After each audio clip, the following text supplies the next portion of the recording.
Hello, this is KT0 bringing an eye for a commentary on Battle Base Beta. I believe this is the name of the map. It's been a long time since the last time I see you guys. How are you doing? I have been doing exceptionally bad. I failed my exam and I got fired from my work. Well, not exactly true. I officially quit my job, so I officially don't have any income right now. But never mind, as long as I can still cast red alerts free, the life is good enough for me. So back to the match that we have at hand.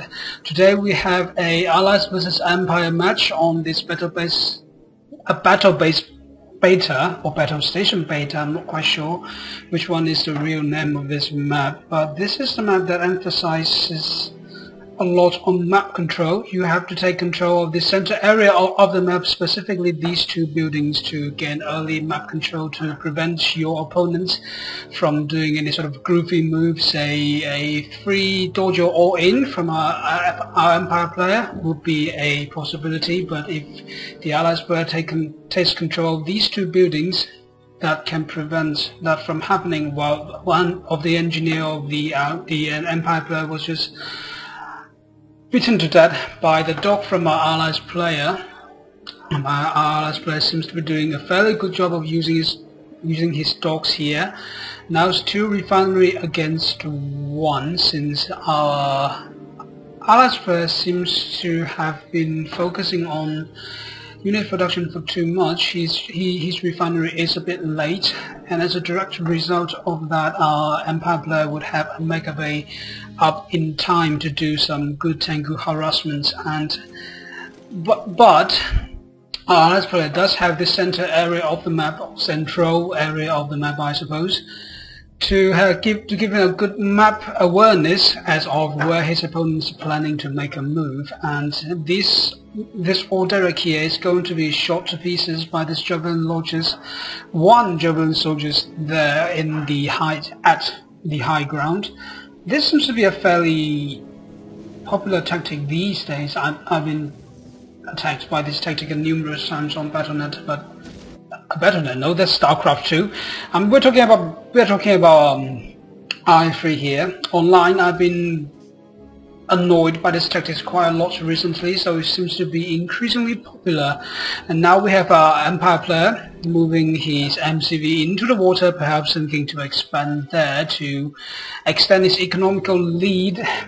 But keep in mind that now our Allies player does have his air base, which indicates that he is going to be using air strategies, very potent ones from the Allies factions. And once he applies the tremendous amount of pressure that we usually see from Allied players, I'm not quite sure if the Empire player can keep up with his macro as well as he would like. And in the meantime, we do have a Dojo Corps moving to the 3 o'clock of the map, looking to do some preliminary scoutings for possible expansions later on in this area. And he is going to, the driver of that corps is going to see 2 of the peacekeepers. They're just happily crushing them to death.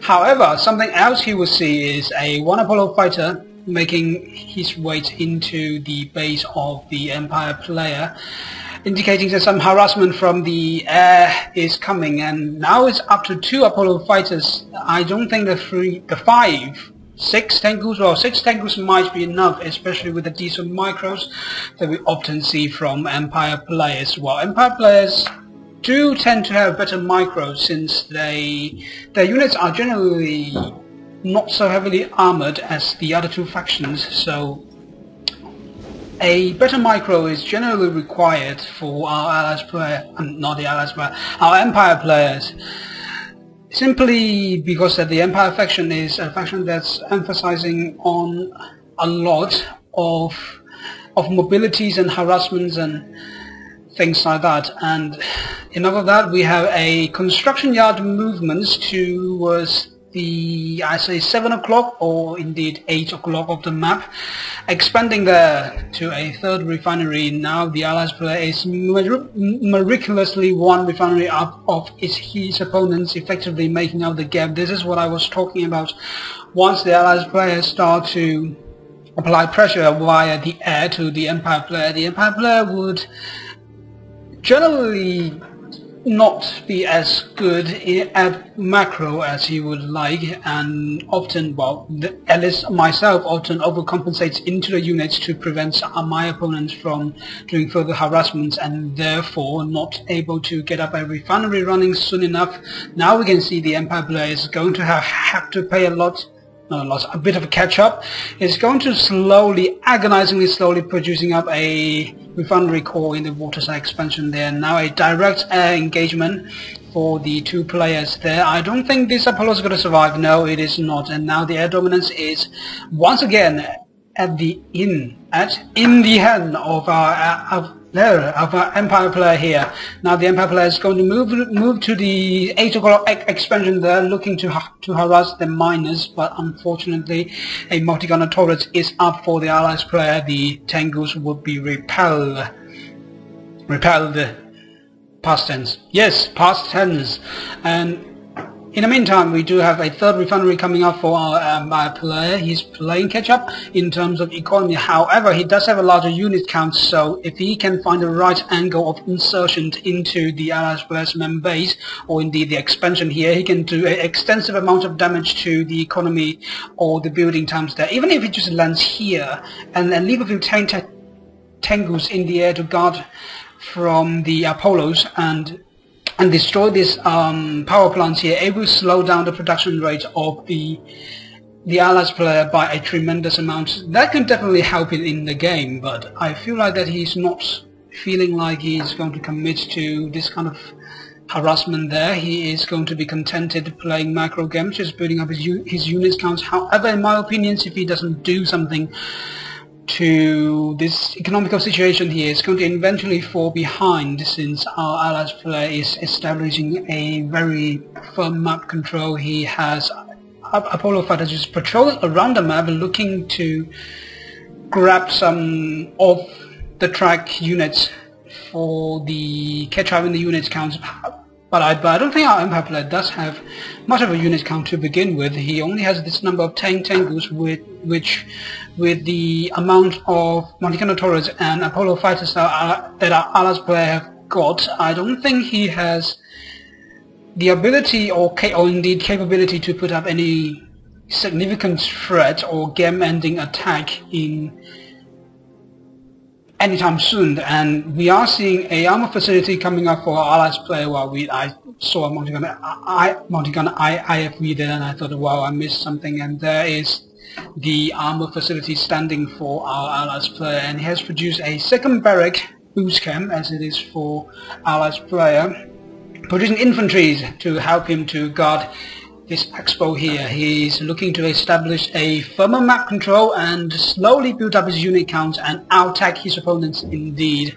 And talking about tag, now our Empire player is taxed up to tier 2 with his mega base. It's now producing tsunami tanks and striker VXs, which are just the units that he needs for multi-pronged attacks and into the very sturdy defense of the Allies player, and doing some good harassment there. But before that, he will have to rustle up a large enough VXs count, or indeed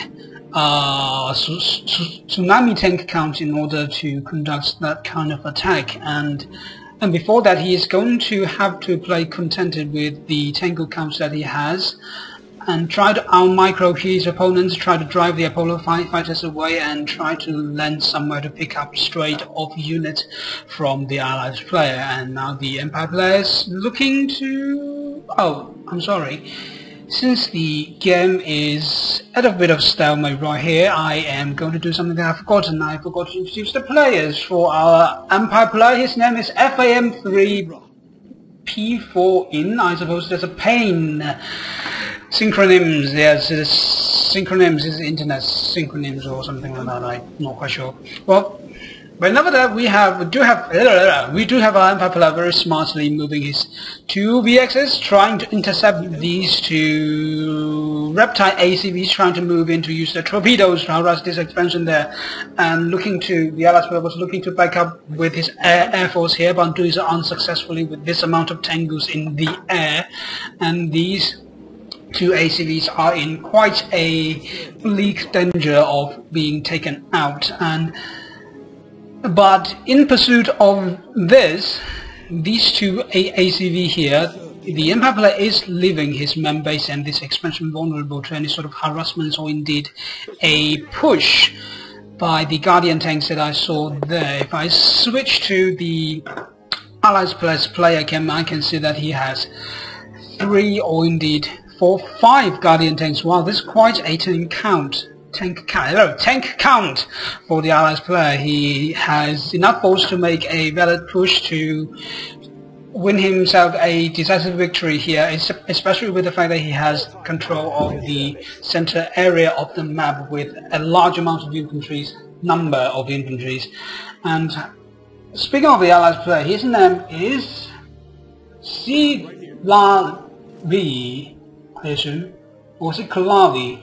I'm not quite sure, but whatever the case, let's go back right into the game now. We are, I assume, is at the midpoint of the game, and one of the Tengus, I assume it was Tengu, since the Tengu count is down to 4 right now, was shot down by an Apollo fighter here, and 2 of the Apollo fighters, yes, both of the Apollo fighters do remain and flying safely back to their base to be repaired. And with that, the Allies player is looking to establish a contain outside of the Empire player's main base here, perhaps looking for a push into the main base and try to grab some structures to spring him further ahead in this game. And oh, this is a big battle we've been looking for. The two forces are going to collide, and with the support of the protective drones, I think the Tsunami tank stands a real chance of beating the Guardian tanks, especially with the fact that the Allies player is not paying attention with his positioning, his IF missile on the back. Well, he was not, now he is. Excuse me, let's do that again. The two forces do collide, and the Allies player seemingly was driven back by the large amount of firepower coming in from our Empire player right here, especially with the support of those tank busters. They are very effective in infantry against armor units, armor vehicles indeed, and the Guardian is a pointing laser, as it turns out. It's not so good against infantry, although it can point at infantry, but it does no good with nothing attacking it. And the Empire player is making quite a careless move here, moving his 10 Tengus through this tank line with a large number of IFV down on the ground, and 2 of the Tengus was brought down by the firepowers coming in from the IFV there, and now without sufficient anti-air, the Empire player would have to pull back from a potential counter push that he was able to conduct just now with this number of tanks. Well, the tank count there was at 5. I don't know why now it's down to 4, perhaps due to the bombing of the Vindicators. And this tank now is going to be repaired, and in the meantime, what is our Allies player doing? He's getting up another force at the center of the map, looking to pull back a bit just to rebuild his army a bit, and with his map control I think he's going to be able to do exactly that. And with the unit's production facilities so close to the center of the map, he can effectively reinforce his units very quickly, much quicker than that of his opponents. So he's looking to be in a great shape here, especially with the fact that he does have 3 refineries, but oh, hold that thought, we do have a 4th refinery coming up for our Empire player. In the heat of the battle, he just found himself a little bit of nick of time to command his MCV to the 3 o'clock of the map, expanding there with a 4th refinery up. Now our Empire player is looking to be